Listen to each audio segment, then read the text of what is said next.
Yo, welcome back to the Flame Entertainment and Sports, everyone. It's your boy Rob. It's your boy BLEE. Welcome back, everybody. Welcome to part 2 of our interview with Trae Romano. Before we start part 2 of our interview with Trae, I just want to say I want to welcome my niece Cher Everly Gao, who was born on September 28th. I want to welcome her into the world. She's my third niece. I'm super happy. Super happy for my brother Tito, for Cher's mom Cindy. I love you guys. I just wanted to give a quick shout out, and I can't wait to see, till the day that she gets to see this. That'll be pretty cool for her. So love you, Cher. For sure. So happy for you guys, man, and can't wait to see Cher grow up, man. For sure. Thank you, bro. For sure. But you guys, like Robert said, this is part 2 of our Trae Romano interview. The reason we're doing this is because we spoke about a lot of cool topics with Trae, so it became a bit of a longer video. So this is part 2 of that. We decided to split it up into the main interview, and this video is the rapid fire segment of our show. So a lot of cool topics, a lot of fun questions. We hope you guys enjoy this segment as much as the first video. And yeah, thank you guys so much for watching it. Thank you, guys. All right, Trae. So we're gonna move on to the next segment of the episode, and it's gonna be rapid fire. Yeah. So here we have 10 questions for you. You can answer them as short as you want, as long as you want. Entirely up to you. They're pretty random, but some of them pertain to you in a way. So just feel free to respond as you feel necessary. And there's gonna be 10 questions straight through. You control the pace pretty much. All right, let's do it. All right, man. So first question: have you ever been late to a set? Yes, actually, yeah, I have. A few times on the set of Stargirl, I was. Which was entirely my fault, actually, because I have a tendency of just going back to my trailer and eating. So they could not find me, and I was just eating. And then they were like, "We've been trying to find you." I was like, "Oh, I'm eating my, Scooby-Doo fruit snacks," which, by the way, they only have on set, so you got to hoard those while you're there. Remember the Scooby-Doo fruit snacks? You never find them anymore. So I was there. I was eating my Scooby-Doo fruit snacks. I was watching some movies on the TV. And then they were like, "Trae, we've been trying to find you." And I was like, "Oh, I'm sorry." So, that happened a few times. But other than that, I don't think so. We gotta go visit you on set, man. I got some of those. Yes, you guys, man. I can make more money reselling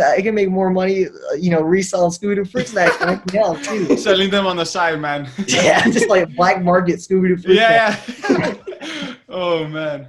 All right, next one. So, have you ever binge watched an entire show in a matter of a few days? And if so, what show? I have binge watched a show in the matter of 24 hours, actually. Wow. So. Insane. Yo, that's crazy. Insane, I know. I watched this show. I don't know if you guys know it. It's the 6-part miniseries. It was only 6 episodes, but still, I was like, "Damn, this is good." So I watched it the whole day. But it's called Catch-22, right? So I've heard of it. Yeah, it's a satire about like the World War II fighter squadrons, and it's funny as hell. The main guy I love, his name's like Christopher Abbott. I'm pretty sure he does a phenomenal job. It was just fun to watch. And it's the same thing. Like it was just like fun to watch. Like you just like didn't know what was gonna happen. And it just kept ranting. Anyway, that was like the last thing I probably watched like real quick. But lately I had nothing, man. So Well, I gotta check it out though for sure. Yeah. Yeah, that's right. All right. So biggest celebrity crush. Ooh, you're right. I remember you asked me this the last time. All right. So I remember. So Natalie Portman, Anna de Armas, and Scarlett Johansson. Boom. Hey, shout out Anna de Armas. We're Cuban. Yeah, shout out to Anna de Armas. She's Cuban too, so that's pretty cool. Oh yeah. Yeah. Bro. Yeah. And all right. Name one actor you hope to work with one day. All right, Same, bro. Adam Sandler. Oh man, that's Adam Sandler is the best. Now, like, cause like I everyone loves all of his like comedic movies. I do too. Like, I love all of the stuff that he's done. But personally, when he does dramatic roles, like comedy / drama roles, those are his best. Like those, like Punch Drunk Love. Insane. If you guys haven't even seen that one? Watch Punch Drunk Love. Wow. If you like Adam Sandler, you gotta watch it. You just have new respect for him. Bro, Wow. Rob's probably the biggest Adam Sandler fan I've ever met in my life. Bro, I love him. promise you. That's my Bro, guy, man. You gotta watch it. It was For sure, literally, bro. he got nominated for that. He got nominated for an Oscar for that. It Wow. was Crazy. insane, bro. That's a Bro, great. I watch movie anything directed he's by in. Paul Thomas Anderson. Huh? I watch anything he's in, bro. Honestly. Oh no, yeah. Same. Have you watched Uncut Gems? Yeah, bro. Amazing. He killed it, bro. He got For so real. snug, bro. If you think he did a good job at Uncut Gems, Mm. just watch Punch Drunk. He Wow. was Punch Drunk Love. He was better than Uncut Gems, 100%. Wow. Wow. Nah, for sure, I'm gonna check it out, bro. The Sandman, man. Very I love him. better. Wow. Nah, I'm so glad you said him, bro. That's awesome. Yeah, Wait, so actually, you know what? Can I add to that? yeah. Go For ahead. sure. So I would also like to work with Taika Waititi. I love Taika Waititi. I want to work with him, but he's like, from a directing and acting standpoint, boom. Like I would love to work with him like on a film he's directed and also act in, because that's his kind of staple. You know, like he directs and acts in his own movies, and that's like a lot of my inspiration in writing and acting and stuff like that. I also Wow. love to be in a Wes Anderson movie, like an Ed Norton movie, like / Bill Murray movie. Oh man. Wow. That would be insane. I can go on forever, but like that's kind of the gist. That's the overall gist. I also like Sam Rockwell movie. Also, Wow. Sam Rockwell. Yeah. Awesome. Actually, like I've learned more about Sam Rockwell because I listened to Justin Long's podcast, and he's like Dude, I good love friends with Justin Long. Dude. Sam Rockwell. So Yeah, no, that's actually a funny story. Hold on, my sister's texting me. nah, no Yeah, problem. no problem, man. Sorry, she just blowing up my phone. I was like, I told her busy. I'm gonna do How bad do you want Scooby-Doo snacks? Come on. Yeah, it's like, how bad, bro? It's 400 a pop, bro. But like, what were you talking about? Sam Oh. Rockwell, Justin Sam Long. Rockwell. Sam Rock, because Justin Long. So there's this movie, right? There's this movie that Justin Long is doing, and I auditioned for it, right? I got sent the script. I auditioned for it. It's like this small little role, and then I was like, I didn't even know who Justin. I forgot. Let me just say, I forgot who Justin Long was. So I ended up not doing the audition, right? Because it was just like this, it's like this 3-page like thing. It wasn't because I didn't want to do it. I wanted to do it, but I just literally could not, like in my schedule. I was traveling that day, so I could not get to it. Yeah. But I was like looking. I was reading the script. And I was like, Justin Long. Like, how do I recognize Justin Long? And I'm looking up him on IMDb, and I'm like, yo, this is Justin Long. And I just screwed up. I didn't audition for his damn movie that he sent me a script for. Wow. I'm like, bro, I'm just like stupid. But so what happened with Justin Long and Sam Rockwell on a podcast? Oh yeah, no, I listen. Like Justin Long has a podcast, and he's like really good friends with Sam Rockwell. So he like talks about him all the time. Oh my god! Bro, that thing's so bad. Like I would literally so stupid, bro. Nah, it wasn't meant to be, man. It's all It good. was, no, maybe it was.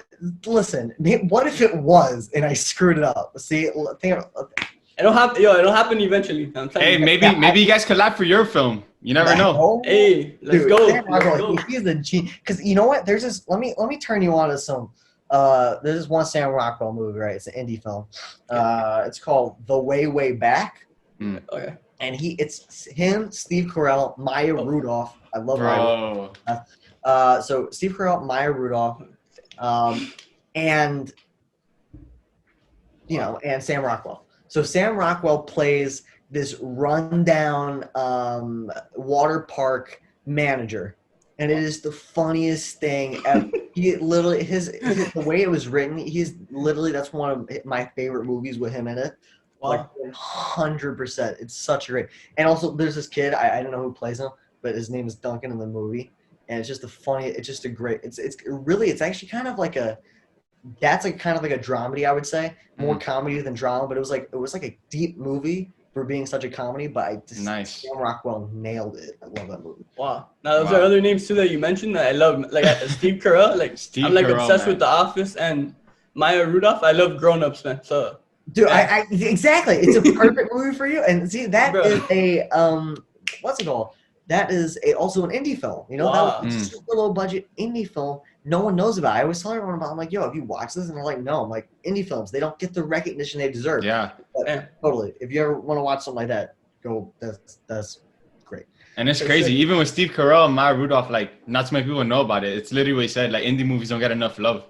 No, it's so true. And the thing is that, real quick, the thing is that I read this somewhere. I forgot where I read it. They were like, if you handed someone a newspaper and it had 2 movies on it, right? One was like the new Star Wars movie, and the next one was like an indie film, just like, like The Way Back or whatever we could use in this example.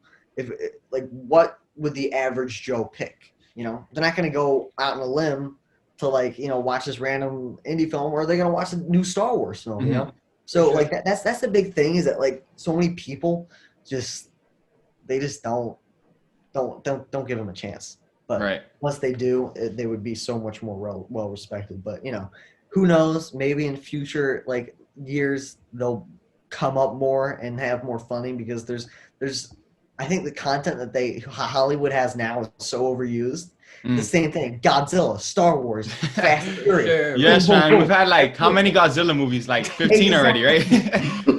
Exactly. And too many Yeah. reboots, like the same thing all over again. Like we need Yep. creative minds, like they need to get Exactly. credit. Creative minds, and I think Hollywood is starting to realize that. Give the voices to the actual creative people, and Yeah. you'll be better off. But what are you gonna do, I guess? Yeah. Sure.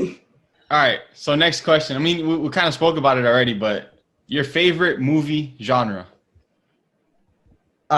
Yeah. So I would say, like, quirky comedies, melancholy comedies, dramedies. Just I think the word I usually use, and I think actually Sophia Coppola used this, was just a human movie. It's just like like ups and downs. Just Nice. like a movie that you can identify with. Not everything always has to be like 100% dramatic. Like like I want to kill myself halfway through. Yeah. But and also having some aspects of real life problems, but also I always think there's light in every situation. So like there's like like there's like a very probably bad example, but like if someone's like laughing at a funeral, they're not like it's something different. It's not like it's a crude joke or anything like that. Like laughing at the person that's dead. There's a really long kind of circle jerk like around, but the thing is that like you pick out small elements in people's like environment and how they were raised and everything like that, and then there's a lot of small funny things and there's some really disturbing things. It's like these things like like the guy that's laughing at the funeral, he's probably not laughing at his grandfather, he's laughing at like all like like the memories that they had or like whatever it is. Sure. So it's this like I personally love those kind of movies that are just real, they're deep, but at the same time like they're not too deep, they're just a healthy balance.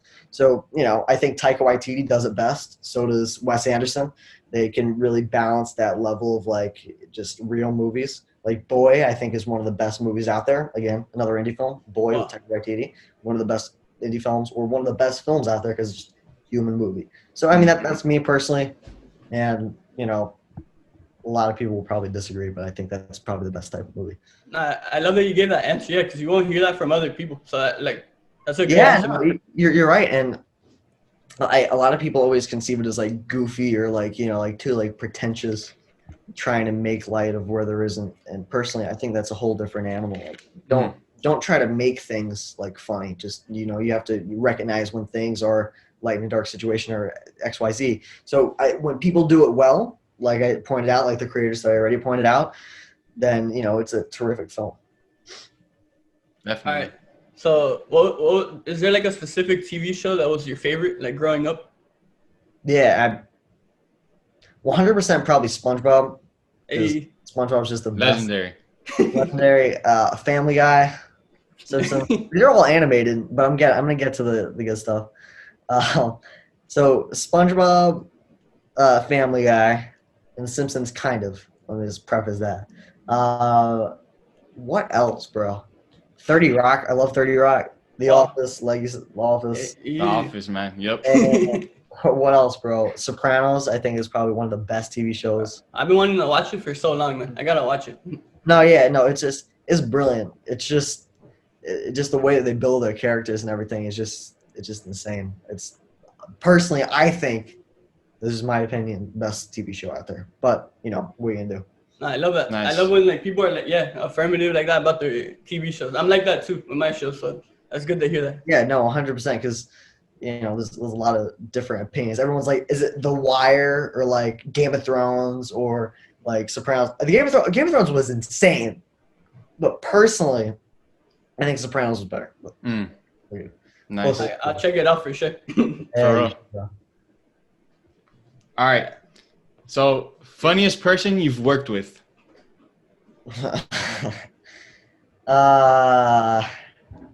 Funniest person I've worked with, I would probably say Luke Wilson. For sure. Probably the funniest person I worked with because like, he doesn't try to be funny, and like that's what funny people always do. They don't try to be funny. Like if you see a funny person, it's just the way that they are, and that's what Luke. Like we can kind of just like like when we're at dinner, like and we're like talking, we're just hanging out, no matter where it is, like. We're always kind of just bullshitting off each other. It's always like he says something stupid, I say something stupid. It's kind of like this building of stupidity, but it always makes sense. But like the thing is that with Luke, he grew up around like a lot of the same people that I did. His family's from the Northeast, his family's from Boston, my family's from New York, and we kind of have like the same humor. So that's the thing is that like like. I understand his humor and he understands mine, and that's a hard thing to find, especially like in the South. Like like I'm sure like every kind of like culture, like like I'm Italian American, he's Irish, and like every culture kind of has their own like their own like sense of humor, and it's just always like this thing, and we kind of clicked on that because like. That was like we kind of had the same mutual kind of humor, and he's just a funny ass dude. Just the way he talks and everything like that. Just it's always very slow and drawn out. It's always like he's always trying to say something, but he can't remember it. So it's like he's the best. So I think that's awesome to hear that about him. Yeah. All right. What's one place you want to travel to? One place I want to travel to, I'd probably say Sicily, where my grandparents are from, but I've never seen it. So, I just like to go there and, kind of see what it's all about, I guess. That's awesome. Italy's man. Beautiful, man.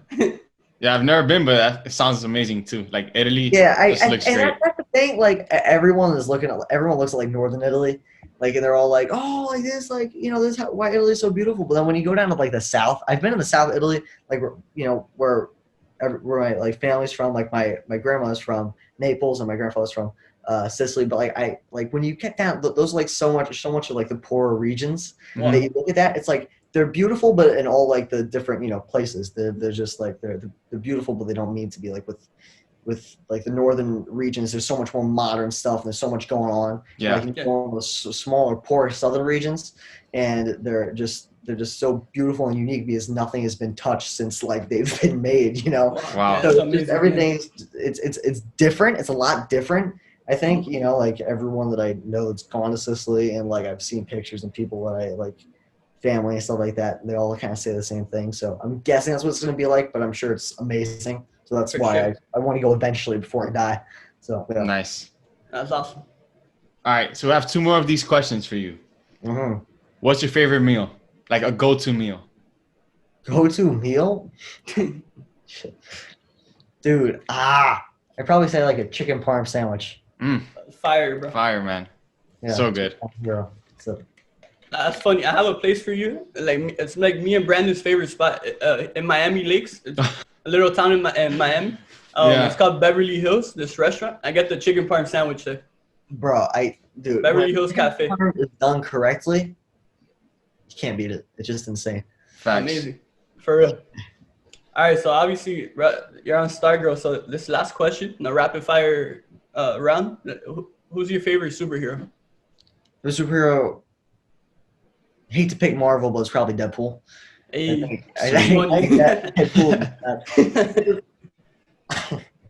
Again, like that's the thing. Like with these, like that's like the new era of like like I think all of the Avengers movies and like some of like the newer DC movies, they're all exploring that. They're all kind of exploring that kind of stuff. Like with, hold on. See, this is why. My sister is leaving today to go back to Austin. So, snap! Man. Yeah. So what was I gonna say? Yeah, so like Deadpool and like Shazam and all the newer superheroes, I think those are like my favorite. But Deadpool definitely is hysterical. I love Ryan Reynolds' sense of humor, just hysterical. Yeah. Surprisingly deep for how we know like what Deadpool is like known for. I just think that's one of the most creative superheroes that like he can get his limbs like chopped off and he's grows them back and he's just like this like For sure. straight up. I think he's the best. But Oh man. Deadpool, yeah. Yeah, I love what you mentioned about these superhero movies like involving more like comedy recently, and if there was no comedy like before, I would never watch superhero movies, man. But like with Deadpool, Shazam, like I like them better. They're more entertaining to me. Mm-hmm. I'm on the same exact page because like it makes it not just like I'm gonna go sit through like 2-hour movie of just straight up, oh, this guy's hitting this guy with like a like a big giant like glowing axe, whatever it is. So, yeah. So I think, and I'm a huge Star Wars fan. I love Star Wars, and like the last few films, like the prequel sequel trilogy. Yeah. Like again, I'm glad Taika Waititi, the guy I was talking about, he's doing the next Star Wars film. So I even think that like Star Wars is like traveling in that kind of area. Like not everything has to be so like serious. Like yes. You can have some like comedy. True. So yeah, I think I like that. No, and I love it too because they're also like expanding their audience, not just superhero people who go for like, wow, Spider-Man's gonna do this in this movie, but regular people can go watch a superhero movie and have a good time, like just laughing at it. Exactly. No, straight up, because like there's so many now like facets that there's so many things that you can target. Like you can target like the like older generations that they just want to go like see just a movie and just like sit there and just have like a good time. You could like like you could also target, like you said, like the comic book fans that just want to go there to see what happens next. Mm-hmm. So I think it's the wisest move just from a business perspective, first of all. Yeah. I know Avengers, that's how they made all the money, is that, Avengers built that just like everyday people and like, like when all the like superheroes are hanging out in like their apartment and like, yes. Like New York all's like having chips and dip and stuff like that. And like, like shit like, Captain America like trying to lift like Thor's hammer. I want to watch that because like it's just a group of friends just hanging out. But at the same time, tomorrow morning you got to wake up at 6, bro, because we're gonna go fight that damn like big giant squid. But that's personally, I think that's why superhero movies are funnier now. All right, guys. Thank you guys so much for checking out part 2 of our interview with Trae Romano. We hope you guys really enjoyed it, especially this rapid fire part. It was a lot of fun for us. Rob, what do you think of it? No, yeah, it was, super fun. And it was so cool. Yeah, like obviously rapid fire is meant to be quick, but it was pretty cool how it just turned into like a longer conversation of different topics. I really enjoyed it, bro, for sure. For sure. Trae is awesome, man. And that's the reason it went a little bit longer, but we really enjoyed it, man. So yeah, guys, thank you guys so much as always. Be sure to like the video, comment down below, and subscribe for more future interviews and content, guys. We really appreciate all the love and support. Be sure to also check us out on social media at @theflame_ES. Yes, sir. Yeah, like Brandon said, thank you guys for watching on YouTube. And remember, you guys can also listen on Apple Podcasts, Spotify, or wherever you listen to your podcast. All right, thank you guys again. Hope you guys stay safe out there. Take care. And real quick, shout out to Trae's cat for being the real MVP. For sure. Yeah, shout out to Trae's cat. Shout out to BLEE. Shout out to Trae. Shout out to everyone watching, listening everywhere. Thank you guys, for all the views, all the listens. Make sure to share with your family and friends. And thank you guys again. Yes, sir. It's your boy BLEE. It's your boy Rob. Yeah. Peace out, yo. Hey guys, so you can support us here at the Flame Entertainment and Sports when you shop for organic, vegan, and natural dietary supplements at retail.totallifechanges.com/.Christy. And I want to give a shout out to Christy Carbonell, a friend of mine, doing great things there at TLC, and wishing her the best. Thank you for this opportunity. For sure. Guys, just visit retail.totallifechanges.com/.Christy and use code FLAME for a free sample with your purchase, and we'll get a commission on your sale that will help us a ton. So like Rob said, we'll really appreciate it, and we really hope you guys check it out. Thank you.